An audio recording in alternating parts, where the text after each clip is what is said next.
நான் இன்னைக்கு உங்களுக்காக என்ன ரெசிபி கொண்டு வந்திருக்கேன் தெரியுமா? தெரிஞ்சா ரொம்ப சந்தோஷப்படுவீங்க. வெஜிடேரியன் சாப்பிடக்கூடியவங்களுக்கு மீன் சாப்பிடணும் ரொம்ப ஆசையா இருக்கும். அவங்களுக்காக இந்த ரெசிபிய நான் சமர்ப்பிக்கிறேன். நான் சொல்லி தரக்கூடிய இந்த பக்குவத்தில செஞ்சு சாப்பிட்டீங்க அப்படின்னா, நீங்க நான்வெஜ் சாப்பிட்ட ஃபீலிங் உங்களுக்கு வரும். வாங்க அந்த ரெசிபி எப்படி செய்யலாம் அப்படிங்கிறத பார்க்கலாம். அத செய்றதுக்கு ஒரு மிக்ஸி ஜார் எடுத்து வச்சுக்கோங்க. அதில 15லிருந்து 20 சின்ன வெங்காயத்த தோல உரிச்சு சேர்த்துக்கோங்க. 15 பல் பூண்ட தோல உரிச்சு சேர்த்துக்கோங்க. கூடவே 1/2 டேபிள் ஸ்பூன் மிளகாய் தூள், 1/4 டேபிள் ஸ்பூன் மஞ்சத்தூள், 1 டேபிள் ஸ்பூன் மல்லித்தூள், தேவையான அளவு உப்பு, 1/4 ஸ்பூன் பெருஞ்சீரகம், 1/4 ஸ்பூன் ஜீரகம், 4லிருந்து 5 மிளகு சேர்த்துக்கோங்க. அடுத்ததா இதுக்கு முக்கியமான பொருள் சேர்க்க போறோம். 2 டேபிள் ஸ்பூன் தயிர் சேர்த்துக்கோங்க. தயிர் சேர்த்துட்டு இப்போ அத அரைச்சு எடுத்துட்டு வந்துடலாம். நல்லா வழுவழுன்னு அரைச்சு எடுத்துட்டு வந்துக்கோங்க. எடுத்து காட்டுறேன் பாருங்க. நம்ம இந்த பேஸ்ட் இந்த அளவுக்கு தான் திக்னஸ் இருக்கணும். இந்த மாதிரி வழுவழுன்னு இருக்கணும். இது ஒரு பக்கம் இருக்கட்டும். அடுத்ததா இன்னைக்கு நான் என்ன எடுத்திருக்கேன் அப்படின்னா 4 வாழைக்காய் எடுத்திருக்கிறேன். நல்ல ஒரு 2லேருந்து 3 நாள் ஆச்சு இந்த வாழைக்காய் வாங்கி. இப்போ இந்த வாழைக்காவை நம்ம தோலை உரிச்சிட்டு தனியாக எடுத்து வச்சுக்குவோம். நீங்கள் அந்த கலவை அதாவது மசாலா செய்யும்போது நீங்கள் வாழைக்காய் எவ்வளோ எடுக்கிறீங்களோ அதுக்கு தகுந்த மாதிரி நீங்கள் பொருட்கள்லாம் சேர்த்துக்கோங்க. நான் இன்றைக்கி 4 வாழைக்காய் எடுத்திருக்கேன். அதுக்கு தகுந்த மாதிரி சேர்த்துக்கிறேன். இப்போ நம்ம எடுத்து வச்ச எல்லா வாழைக்காயும் இந்த மாதிரி கட் பண்ணி எடுத்துக்கோங்க. தோலை உரித்து எடுத்துக்கோங்க. அடுத்ததாக ஒரு பாத்திரத்தில் தண்ணி எடுத்து வச்சுக்கோங்க. பக்கத்தில் நம்ம தோல் உரித்த வாழைக்காவை இந்த மாதிரி சின்ன சின்ன மீன் துண்டு மாதிரி கட் பண்ண போகிறோம். இந்த மாதிரி கிராஸாக கட் பண்ணிக்கோங்க.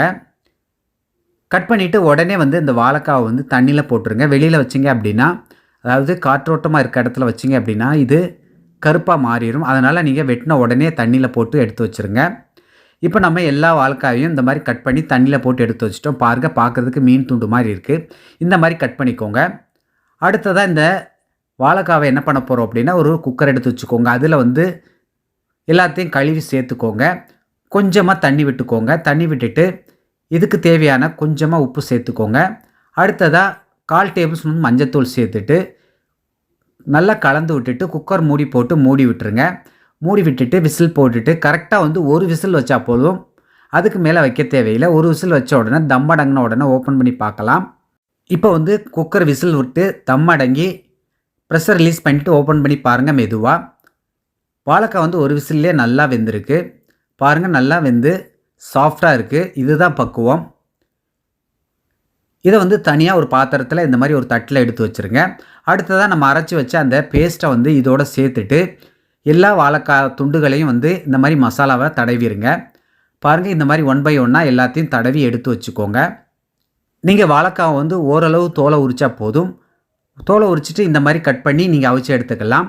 இப்போ நம்ம எல்லா பேஸ்ட்டையும் எல்லா வாழைக்காயிலையும் தடவியாச்சு. அடுத்ததாக ஒரு பேன் வச்சுட்டு அதில் எண்ணெய் விட்டுட்டு எண்ணெய் சூடானதும் நம்ம மசாலா தடவுன அந்த வாழைக்காய் துண்டுகளை 1 பை 1 சேர்த்துக்கோங்க. கரெக்டாக 1 நிமிஷம் கழித்து அடுத்த பக்கத்துக்கு திருப்பி விட்டுக்கோங்க.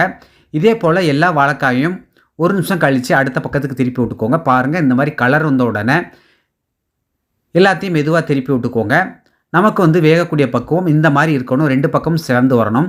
அவ்வளோதான். இது சாப்பிட ரெடி ஆகிடுச்சு. நீங்கள் டிஸ்ப்ளே பண்ண ஆரம்பிச்சிடலாம். இந்த பக்குவத்தில் செஞ்சு சாப்பிட்டீங்க அப்படின்னா நீங்கள் சைவ மீன் வறுவல் சாப்பிட்ட அளவுக்கு உங்களுக்கு ஒரு ஃபீலிங் இருக்கும். அவ்வளவுதான். எளிமையான முறையில் சூப்பரான சைவ மீன் வறுவல் செஞ்சிட்டோம். ஓகே நண்பர்களே, இதே மாதிரி பக்குவத்தில் இதே அளவுகளோட நீங்களும் இந்த மாதிரி சைவ மீன் வறுவல் செய்து சாப்பிட்டு பார்த்துட்டு டேஸ்ட் எப்படி வந்துச்சுன்னு சொல்லுங்கள். இந்த வீடியோ உங்களுக்கு பிடிச்சிருந்தா லைக் பண்ணுங்கள். உங்கள் நண்பர்களும் சொந்தங்களும் பார்க்கணும், அவர்களுக்கும் ஷேர் பண்ணுங்கள். மறக்காமல் நம்ம சேனலை சப்ஸ்கிரைப் பண்ணாதவங்க சப்ஸ்கிரைப் பண்ணிக்கோங்க. ஃபாலோ பண்ணாதவங்க ஃபாலோ பண்ணிக்கோங்க. ஓகே நண்பர்களே, எல்லோரும் பாதுகாப்பாக இருங்க. இதே போன்று அடுத்த ஒரு வீடியோவில் சந்திக்கிறேன்.